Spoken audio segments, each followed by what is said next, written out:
or Salar de Tumapa is the world's largest salt flat, or playa, at 10,582 square kilometers 4,086 sq mi in area.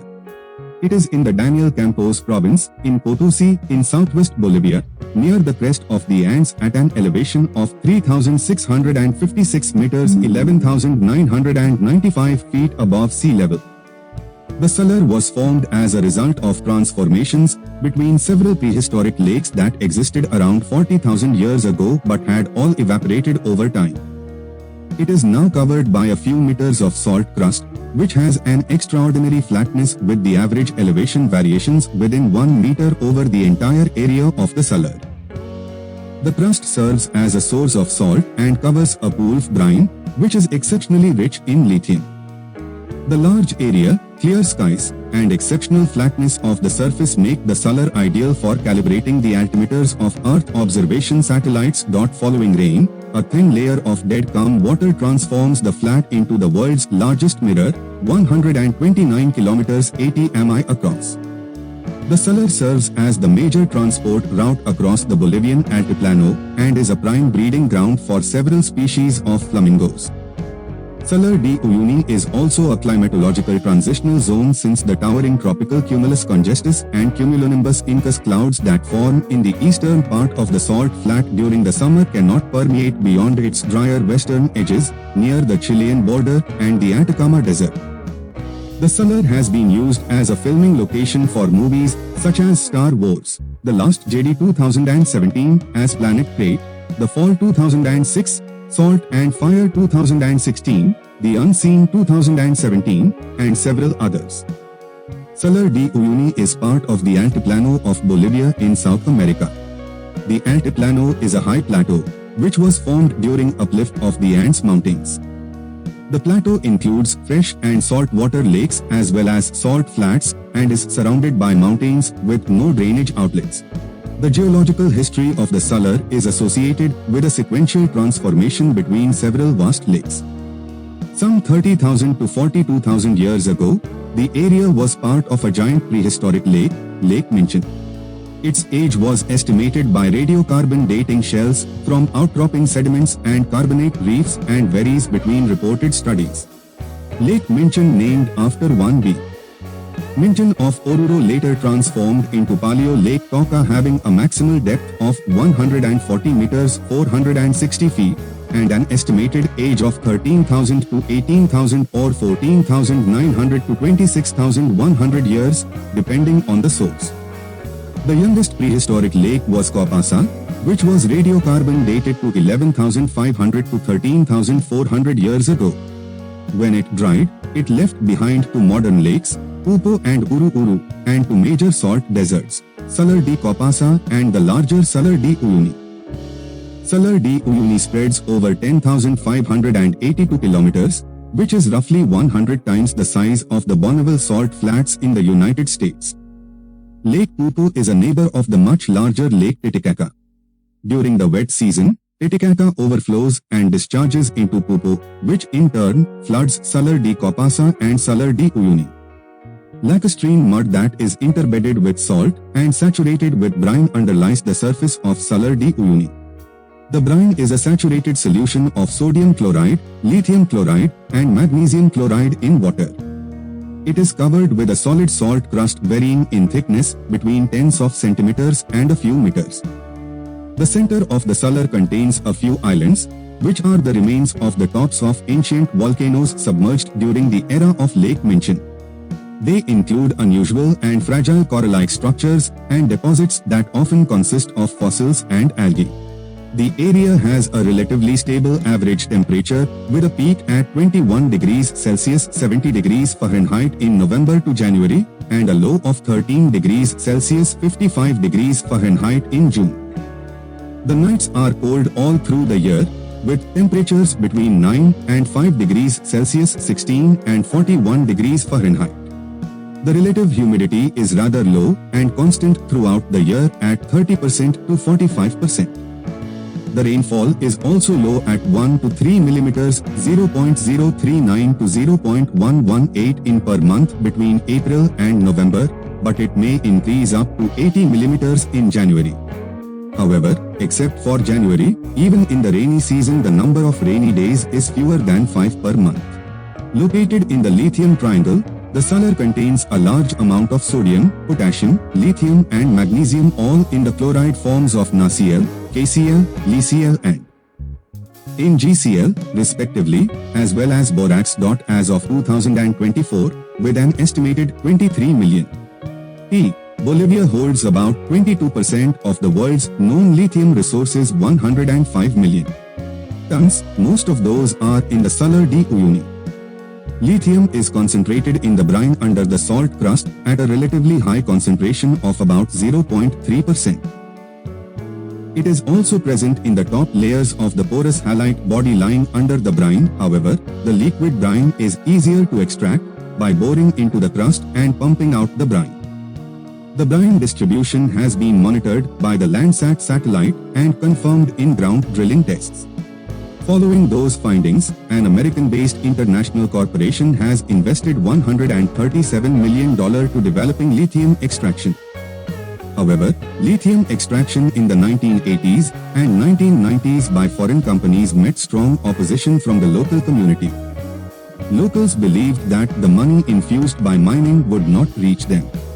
The lithium in the salt flats contains more impurities, and the wet climate and high altitude make it harder to process.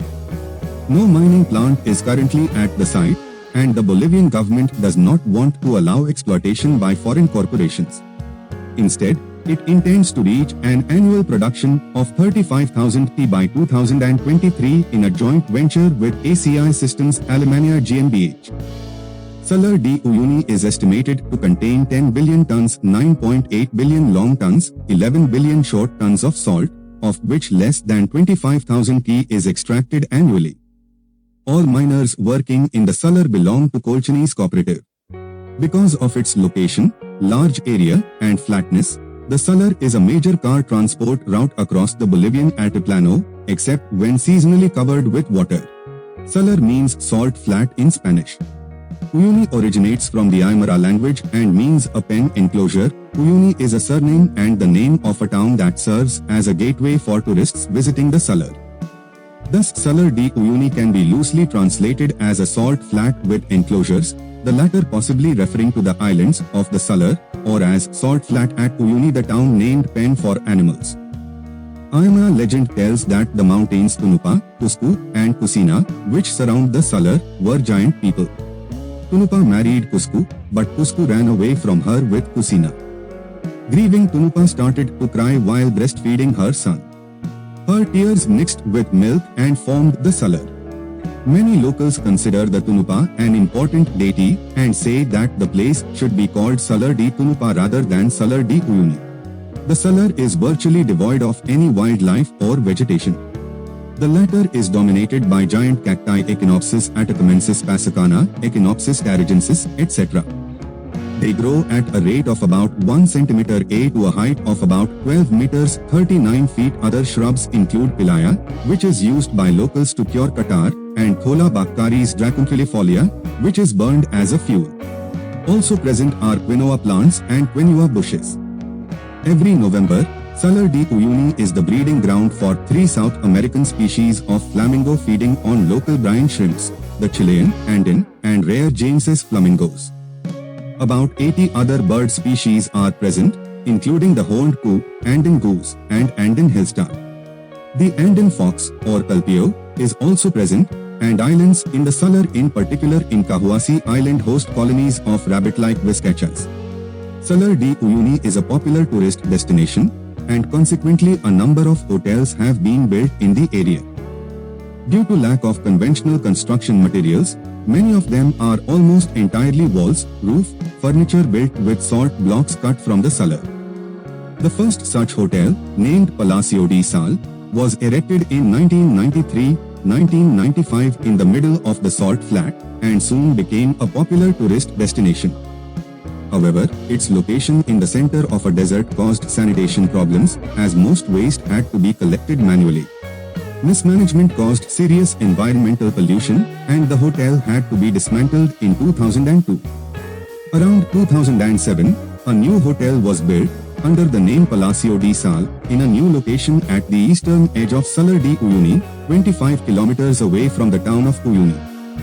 The sanitary system has been restructured to comply with the government regulations. The hotel has a dry sauna and a steam room, a saltwater pool and whirlpool baths. One major tourist attraction is an antique train cemetery. It is 3 kilometers 1.9 mi outside Uyuni and is connected to it by the old train tracks.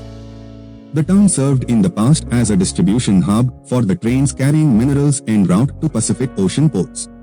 The rail lines were built by British engineers arriving near the end of the 19th century and formed a sizable community in Uyuni. The engineers were invited by the British-sponsored Antofagasta and Bolivia railway companies, now Ferrocarril de Antofagasta of Bolivia. The rail construction started in 1888 and ended in 1892.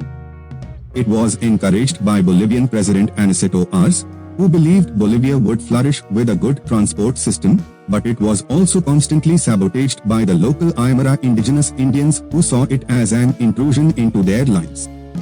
The trains were mostly used by the mining companies. In the 1940s, the mining industry collapsed, partly because of mineral depletion. Many trains were abandoned, producing the train cemetery. There are proposals to build a museum from the cemetery. Salt flats are ideal for calibrating the distance measurement equipment of satellites because they are large, stable surfaces with strong reflection, similar to that of ice sheets. As the largest salt flat on Earth, Salar di Uyuni is especially suitable for this purpose. In the Laurine period from April to November, due to the absence of industry and its high elevation, the skies above Salar di Uyuni are very clear and the air is dry. Relative humidity is about 30%, rainfall is roughly 1 mm or 0.039 inches per month. It has a stable surface, smoothed by seasonal flooding. Water dissolves the salt surface and thus keeps it level. As a result, the variation in the surface elevation over the 10,582 square kilometer 4,086 sq.mi area of Salar di Uyuni is less than 1 meter 3 feet 3 in normal to the Earth's circumference, and there are few square kilometers on Earth that are as flat. The surface reflectivity albedo for ultraviolet light is relatively high at 0.69 and shows variations of only a few % during the daytime. The combination of all these features makes Salar di Uyuni about 5 times better for satellite calibration than the surface of an ocean. Using Salar di Uyuni as the target, ICESat has already achieved the short-term elevation measurement accuracy of below 2 cm 0.79 inches. By using data from MISR to perform passive optical bathymetry when the flat is flooded and calibrating the resultant water depth model with topographical data from the laser altimeter of ICESat, it has been shown that the Salar di Uyuni is not perfectly flat.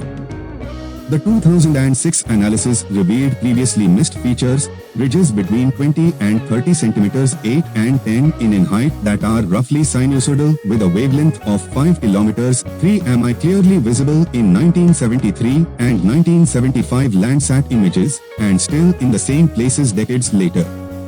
And a moat around the periphery that is 3 km 0.6 mi wide and 20 to 50 cm 8 to 20 in deep. They originate from the variation in material density, and thus the gravitational force beneath the Salar's sediments. Just as the ocean surface rises over denser seamounts, the salt flat surface also rises and falls to reflect the subsurface density variations.